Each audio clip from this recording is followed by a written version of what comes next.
The best advice I can give a leader is be a leader. Get out of it. Let your team grow. Let your team empower. Let's empower the team to actually fail, even if necessary. And let them learn from that failure, because that's how we mostly in life learn from anything we do. Hello and welcome to Manage This, the podcast by project managers for project managers and anyone else out there trying to keep their projects on track. My name is Wendy Grounds and my co-host is Bill Yates. We are so thrilled to have you join us today. If you love the show, if you're enjoying what you hear, we would love to hear from you, whether it's on our website, velociteach.com, social media, or your favorite podcast app. We would love to hear your feedback. It helps us keep inspiring and supporting project managers like you. And if you've got questions about our podcasts or project management certifications, we're here to help. So we're talking about empowerment today. Now, I have a quote about empowerment. Empowering your team, apparently, is like giving them the TV remote. Sure, it's scary at first, but eventually they'll land on something good. Probably. Here's another. Leading empowered teams is great until they start having better ideas than you. Then it's amazing and mildly humbling. Yeah, it is humbling when you realize actually they're smarter than me. Yep. But being a good leader is about empowerment. And today's guest knows a thing or two about getting the job done. Kevin Torf is an IT powerhouse with over 4 decades of experience leading some of the world's most complex IT infrastructure deployments, including some of the largest communication network systems. He has guided leading U.S. hospital systems as a trusted strategist, and he's no stranger to entrepreneurship, having founded and sold several tech companies. He's the co-founder and managing partner of T2 Group, where he introduced a hybrid agile methodology. We are taking our conversation from his book, which is called Getting the Job Done.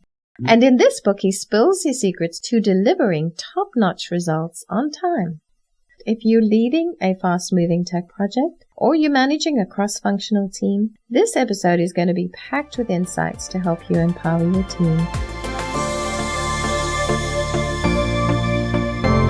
Kevin, welcome to Manage This. Thank you so much for joining us. No, thank you for inviting me. I'm excited given the opportunity and looking forward to the conversation. We are too. And I have to tell our listeners, I only discovered when we got on the call that you are a fellow South African. And so we are so excited that we get to talk to you today. You guys are going to have inside jokes that you'll say, and I'm like, what? What's that? Probably not, but we may be able to break into another language here and there. So we're talking about empowerment, and I actually just want to first go back and ask you, how did you get into this line of work? What is your origin story? My father taught me when I was young, more on the engineering technical side of things. So I was fortunate enough to get into technology when I was a teenager, and it evolved. And one of the things I was fortunate enough to be able to do was be asked to help manage some larger scale type projects. And when I embarked on that, I really had to learn different ways of accomplishing what those objectives were. And slowly I built my own methods and processes, and then went and studied a little bit more on the different methods that are available, optimized the way in which I've been able to execute on these initiatives, and built out a methodology that still today we practice. Today, we want to talk a lot about empowerment, and let's just first find out exactly how you define empowerment in the context of leading teams. Why is it so essential for project managers to really have a good grasp of empowerment? When I started running big projects several years ago, many years ago, it was all about dictating how things were going to be done. And I call it policing. And I was successful. It works. Dictators in different countries also work. We might not like them, but they work. Right. And I was successful. But I did learn over the years there are other ways of achieving those same objectives. And empowerment was giving the people that I worked with the ability to feel more accountable to themselves and being able to make their own decisions in the framework of what the goals and objectives were. And it created a much better relationship, and we were more successful. I was able to get more people to collaborate. I was able to get people more motivated without forcing on them my wishes. And I refer to that as empowering people to become accountable and responsible for their own actions. You describe a pull, not a push approach, so a pull approach as being more effective with teams, especially with projects, to get buy-in and other things. Talk to us a bit about that. We're so used to project managers or leaders, telling people what's expected of them. Also telling them when they need certain things done by, without really even understanding how much work is required to accomplish those efforts or that direction. I call that pushing a burden onto somebody, where I'm telling you, I want something done by next week without getting any input from you. The pull approach is asking you how long something would take. We might get to the same answer, which is ideal, because if I need it in a week and you tell me it's going to take a week, now we have a marriage, because now what I've done is I haven't forced anything upon you. You've now made the commitment to me that you're going to get something done within a week. Now you become more responsible. So this all ties into that empowerment about giving people the opportunity to really be part of that solution.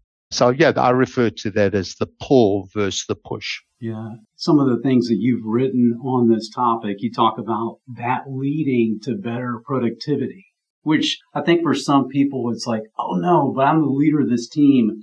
If I give up this authority, or if I give up this power that I have and kind of make it more collaborative and put it in the hands of the team, I'm not really comfortable with that. But your argument to that is there's better productivity if you do. Talk a bit about those benefits. The way that I use as an example is I look at sports teams, about the fundamental difference between coaching, mentoring versus leading. When you look at really good, successful teams, they're about getting the team to work better together, about everybody knowing their responsibility, where they play in their position, regardless whether it's football, basketball, baseball. And you're changing the term leadership in some ways more to coaching, mentoring, facilitating that understanding that everybody needs to be aware of. And the more that you can get your team to understand those goals and objectives, where they can start becoming empowered again and collaborate better, they become a much better team. And, the best example is look at every successful sports team out there, and the ones that win the trophy and the championships at the end of the season are the ones that work better together. It's not even about which are the best players. It's the ones that were able to engage. And I do love sport. I bring it up very often. And in my book, I use one example of an English football team called Leicester City, who probably had a payroll, I forget back then, I think 7-8 years ago, of maybe £30 million, compared to the big juggernauts like Man City, Man United, who have 300-400 million pounds. So we're talking a 10-to-1 ratio of differences, and they won the Premiership League. And they didn't win because they had the most talented players. They won because they worked well together. Now, empowering your team, it's not just a one-time effort. You don't say, you're empowered, off you go, do good work. How can you sustain that, to keep that energy going, to keep that culture throughout the life cycle of a project? How can a project manager sustain that empowerment? The team's got to feel that they can be successful. Success is an amazing antidote to anything. We thrive on it. It's what's the best deal for a salesman? It's the deal after the deal is just made. It changes your dynamic, your blood. I don't know, all your insides change. They really do. And when the team can learn how to smell and see success, it's motivating, and they will thrive on it because they will feel that they're making great inroads. They've accomplished so much more. Which will really drive them to even do things further. So it is a little bit more self-containing. As a coach, I do think you need to make sure the environment can sustain itself and be a coach and a mentor and keep those distractions away that could influence that level of productivity. So there's two parts to it. One is the team itself just growing and maturing. That Tuckman's theory, we norm, we storm, we form, and that evolves by itself. And then as a coach, or in Agile, we refer to it as a Scrum Master, not a project manager. You need to be able to keep the distractions away and allow the team to evolve in that capacity.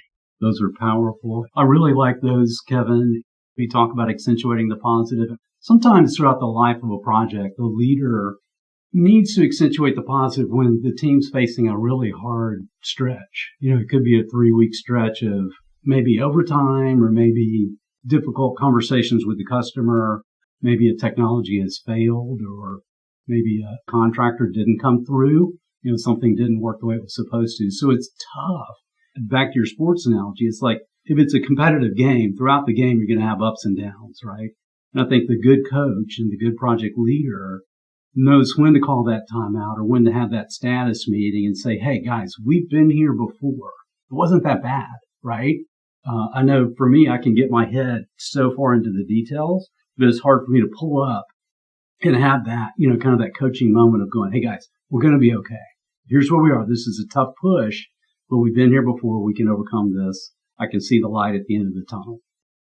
Very much so. But there's a tip that I keep reminding myself of whenever I get into that predicament.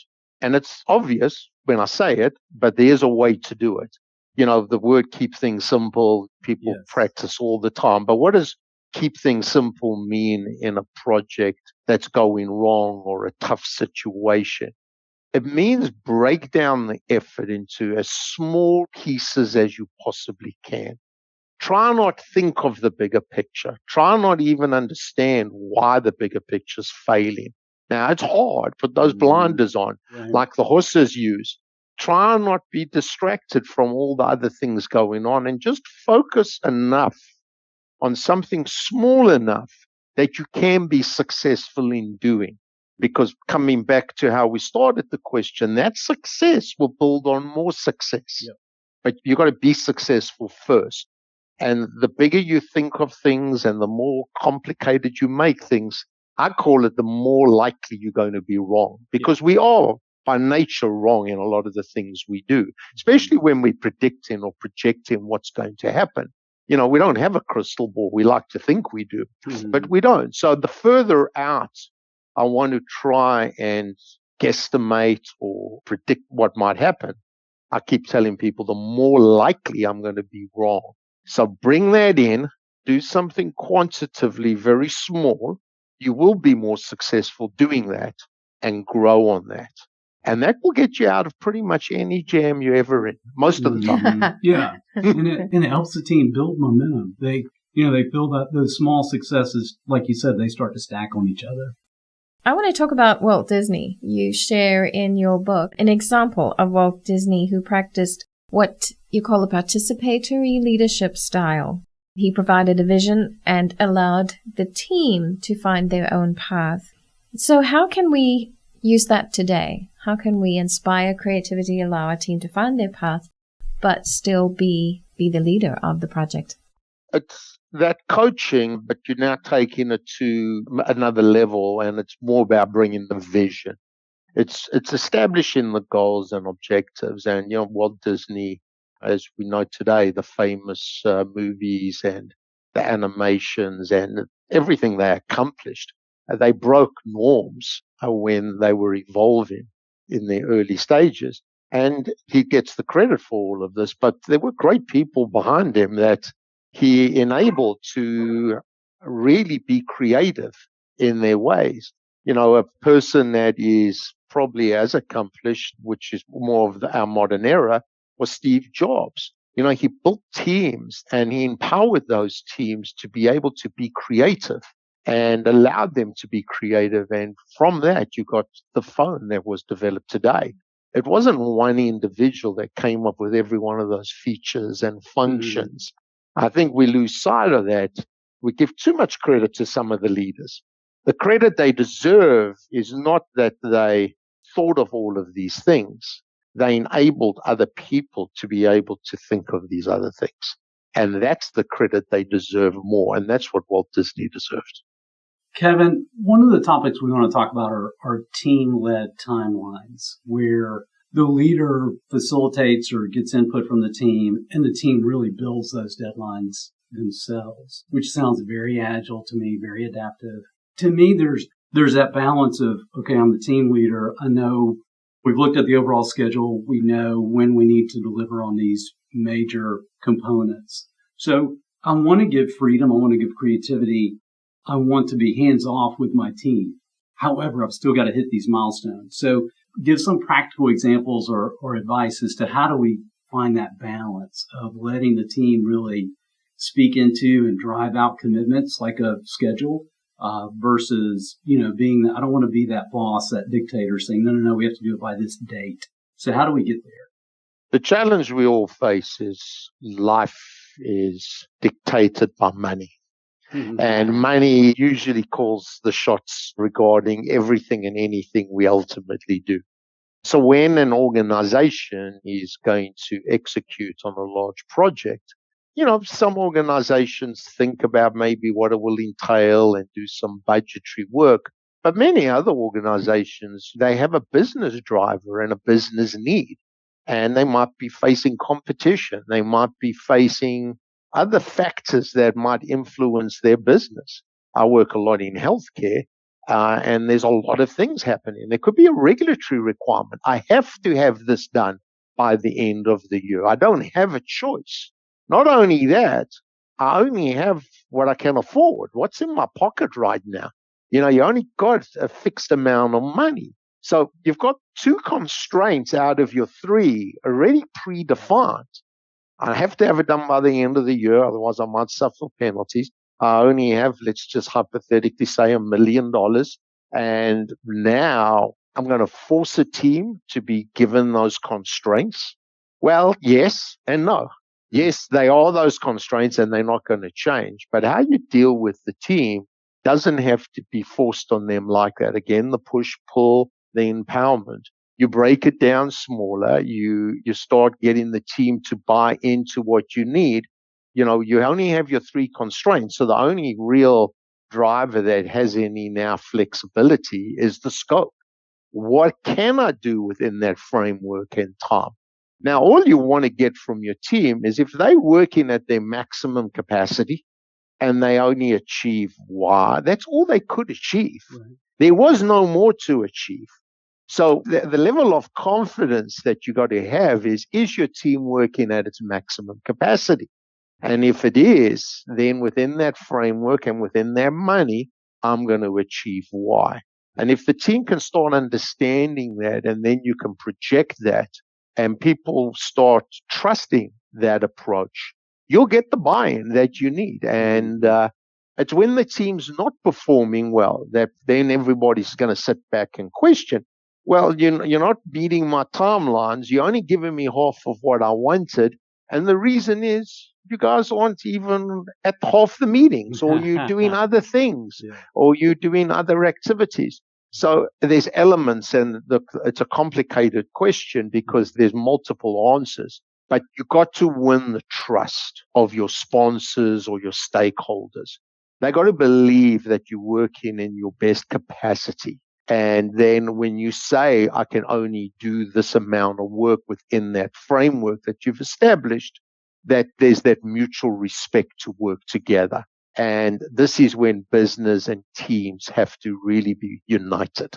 I think that leads into another thing that you talk about, and that's recognizing disengagement. Your team could be working not quite to their capacity or not quite making the timelines, and it could be because people are becoming disengaged. What are some early signs that you can recognize disengagement within your team? I think when people start talking about themselves and they stop talking about being a team. So there's actually a whole vocabulary that one can practice in working together. It's trying to get the team members to stop talking about what they are doing. Stop talking about the I, that this is what I've done. This is my challenge, and talk about we as a team. When you can bring that we into play, people are interesting. They now have a bigger obligation and they don't realize it. But it's interesting. If you can tell a person, I want you to do this, and they fail at doing it, and they come back and you question, well, why did you fail? Well, I tried my best and, I just didn't work out. I failed. But that same conversation when you were in a team and you take the leaders and the sponsors all out of it, and one member of the team isn't performing and it's bringing down the whole team, all of a sudden that person feels much more obligated, even though it's their peers. So how you notice this very quickly, it's when people start talking about themselves and they start talking about the issues they're confronting, and they're not talking in a united voice. You got to get the we working together. And they're going to come back down to sports teams again. The goalie's only one position in a soccer or English football game. If he lets the ball in, well, is it his fault if he makes a mistake? The one would say, yes, it is. No, it's not. Someone kicked the ball first, so the defense failed because they allowed the other team to kick the ball. Then when the team starts realizing that every person on the field has a role, and when one of those individuals starts failing at that role, it impacts everybody else. John F. Kennedy once said, "Let us never negotiate out of fear, but let us never fear to negotiate." Negotiating is such a fundamental skill that you use virtually every day. It plays a critical role in both the success of your career and your life outside of work. I generally have a mindset that everything about a project is negotiable. However, my objective is not to win every negotiation, but to achieve a mutually acceptable solution for both parties. Good preparation avoids being caught by surprise, so coming to the table with a solid plan will provide you with an essential background for effective negotiations. And be patient. Take your time to reach a satisfactory agreement. You can't rush this process. Negotiating plays a critical role in both the success of our careers and our lives outside of work. There's a course we offer at VelociTeach by Neil Witten called Essential Tips for Effective Negotiation Skills. I recommend it to anyone who wants to learn some important tips to become an effective negotiator. Dr. Chester Karras said, "In business as in life, you don't get what you deserve, you get what you negotiate." Kevin, one of the points that you made in your writing that really resonated with me was you said, okay, here's a way that a leader can disengage or create disengagement, and it's by assigning all the important tasks to just one person on the team. So it's almost like, as a leader, I have to be careful that I'm not playing favorites, or that I'm not saying, okay, these are my 2 or 3 team members out of the 10 that I can go to, I can count on. I'm going to assign the most important stuff to these team members. It sounds good in terms of resources, but it creates disharmony and disengagement for those other team members. I may have 7 team members who go, hey, why is it that Bill always gets to do the fun stuff, or do the presentations in front of the client, or do the important stuff? Seems like we're always clapping for Bill in the meetings. What about me? Why don't you assign some of that to me and let me shine? That to me was a very good point, and advice to a project leader to be sure that you don't fall into that trap. You got to allow the team to grow. Any individual in the team that wants to be that I, like we just discussed, is actually being very selfish. They're hurting the whole team. They are taking away the opportunity for some of the less experienced team members to be able to learn and grow. And when you're in a team and you can learn that, that's when you get to that ultimate level of performance. So I use as an example in the book the Montessori system, where they put 3 age groups of kids together. And the rationale, and there are many reasons for it, but one of the rationales for that is that the younger kids will learn from the older kids by watching them and seeing how they do things. The older kids will learn from the younger kids because of the questions those younger kids ask each other. The middle age group will get a bit of everything, and the Montessori system works extremely well. Kids that do come out of those programs do have a level of more maturity, and they grow because They've learned to work with people together. Teams, in the context of what we're discussing, are no different. There's always going to be someone with more experience than somebody else. I think we got to try and promote the team in such a way that the person with the most experience is not the one that just should grab and do everything. Mm-hmm. They need to become the mentor and help the rest of the team grow. And again, it comes down to the team winning, because you're only going to win when everybody's playing well. One of the forms of Agile is Agile Scrum. And the Scrum comes from the term of a rugby scrum. And now we can go back to our South African roots, greatest rugby teams in the world, you know. Of course. If you understand the rules of a Scrum, it's about the team working together to exert the same equal force. When the team doesn't exert the same equal force, the Scrum will move or collapse. And that's actually a penalty to the other team, the team that caused the Scrum to collapse or move. So it's the same in business. If you're not working all together, you're going to fail. And it's because you're not working in a united way. And in the Scrum, each person has their own responsibility. And I know they're all big and bulky, but force is not the only attribute that wins that Scrum. It's about knowing how to strategically be together and united. Very good points. Also within the team, when you were talking about the Montessori students and just working together, and the older ones and the younger ones, and I'm sure you'll find the younger ones are willing to ask for help when they need it. Now, we need to carry that over into regular project teams where people are not afraid to ask for help. I think sometimes it's seen as a weakness rather than a strength when you're asking for help on something. Can you talk a little bit about that? And do you have any examples of a leader who has modeled this well? The leader that's modeled this well is the leader that doesn't participate in that conversation. People behave differently when they have that oversight. You will conduct yourself very differently. And having a conversation with me where if one of your superiors were watching the conversation. And a leader needs to know when to get out of the situation to be a leader, because they need to allow the team to grow. And they're not going to grow if everything they're doing is being scrutinized. So the best advice I can give a leader is be a leader. Get out of it. Let your team grow. Let your team empower. Let's get back to the first words we used at the beginning of the podcast. Empower the team to actually fail, even if necessary, and let them learn from that failure, because that's how we mostly in life learn from anything we do. We fail at it, and then we, have a retrospective, or we analyze why we failed, and we grow. But if there's a leader that's preventing that and changing the dynamics of how the individuals on the team engage, they're actually being detrimental to the overall goal and objective of letting that team mature correctly. Another sports analogy that you gave that really resonated with me was in terms of failure. Failure is natural with sports. And those teams that are the best, they learn, they do the lessons learned. They look back at the tape. They call timeouts during the middle of a project, during the middle of a game, and say, okay, we're not doing well. How do we adjust?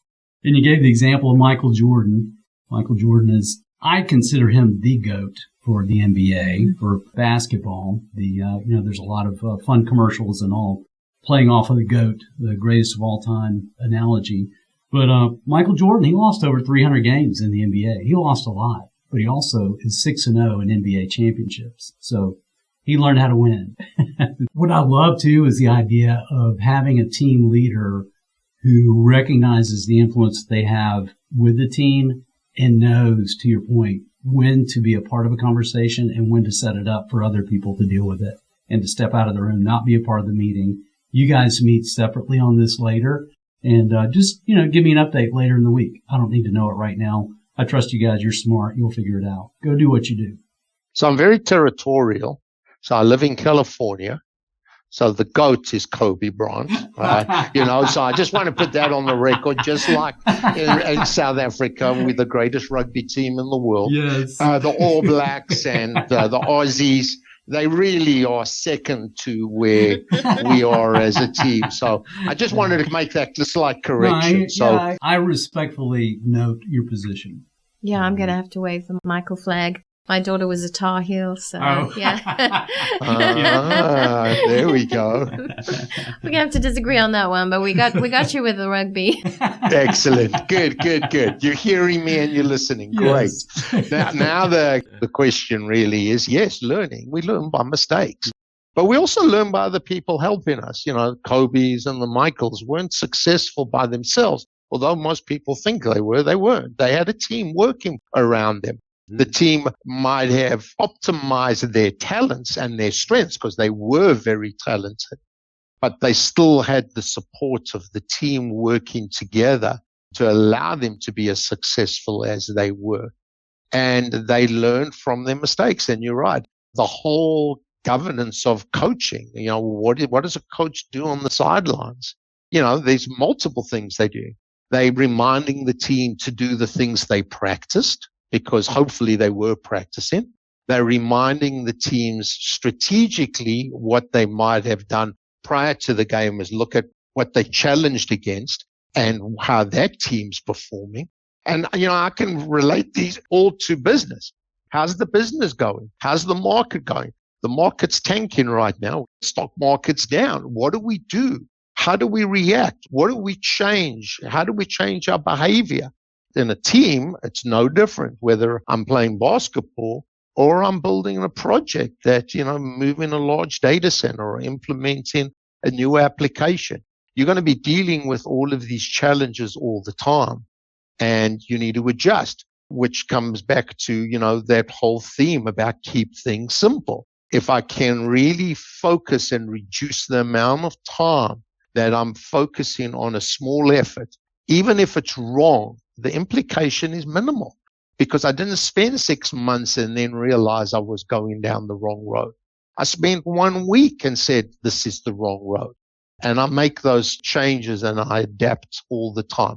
And that's how the Michaels and the Kobes became the greatest basketball players. Kevin, a follow-up question. Along the lines of burnout, let's say I have 10 team members and maybe 8 of those team members seem to be pretty healthy in terms of balancing work and life.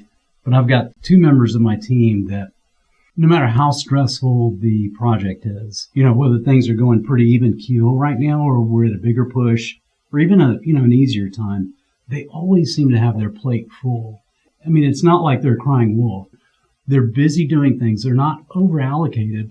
When they're providing 100% to the team, it always comes across like 150%. It's like, oh, why did you have to take that home last night? Why were you here first thing this morning working on this 2 hours ahead of everyone else? How can I protect you from burnout? What advice do you have for a leader in those situations? Well, I'm probably going to look at you for advice, because I burn the candle at both ends all the time.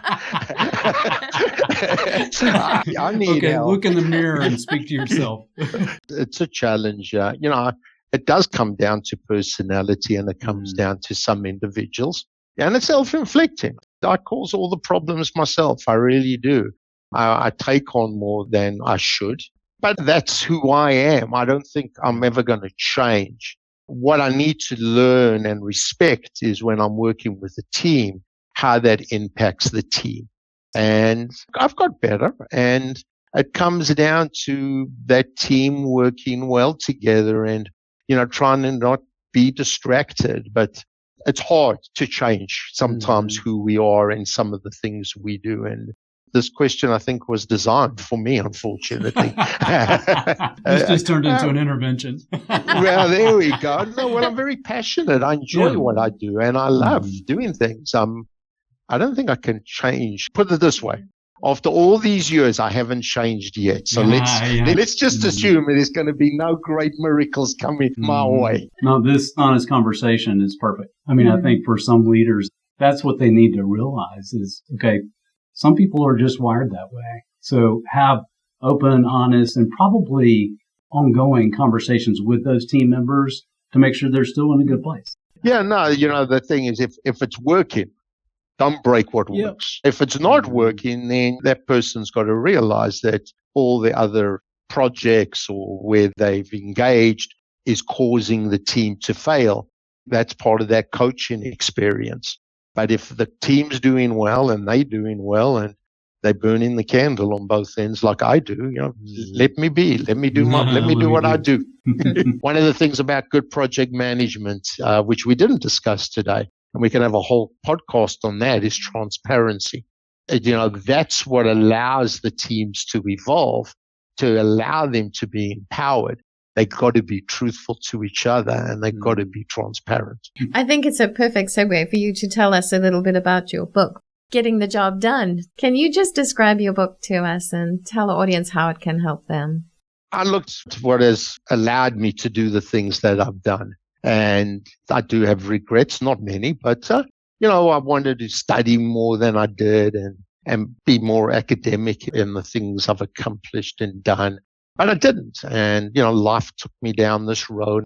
So I was, forced to learn a lot of these things through failure, like we spoke about, and find ways to adapt and evolve and pivot.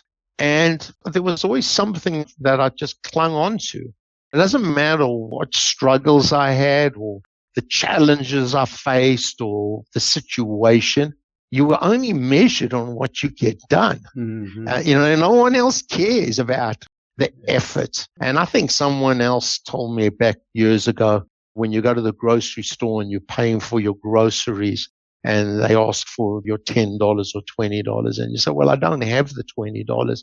But let me tell you all the great things I've done in my life and all the wonderful people I've helped. And the person says, I still need the $20, sir, or ma'am. And it just taught me that at the end of the day, if I'm responsible for building a project or executing on a project, there's only one measurement that counts. It's like the team winning the game. It might not be pretty, but did I win? And getting the job done is by far the most important.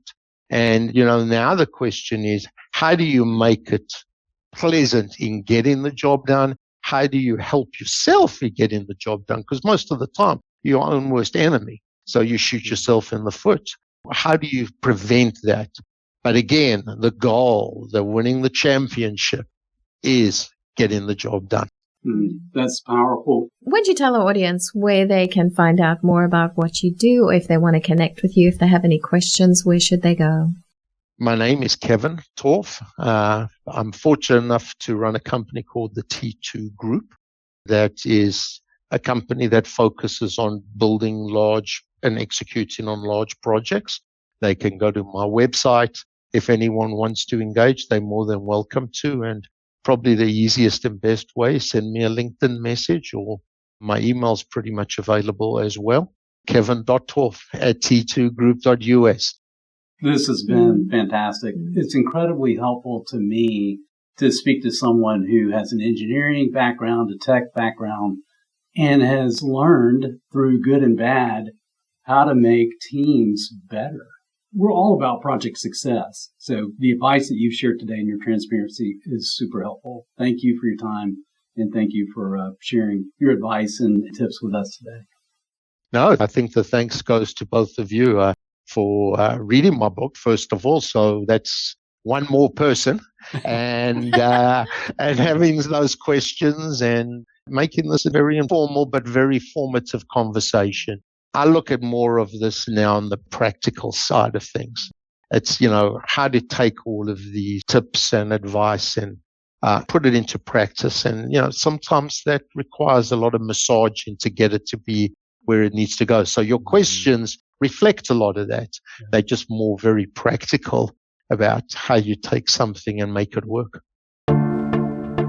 That's it for us here on Manage This. Thank you for joining us. You can visit us at velociteach.com, where you can subscribe to this podcast and see a complete transcript of the show. You've also earned your free PDUs by listening to this podcast. To claim them, go to velociteach.com, choose Manage This Podcast from the top of the page. Click the button that says Claim PDUs and click through the steps. Until next time, stay curious, stay inspired, and keep tuning in to Manage This.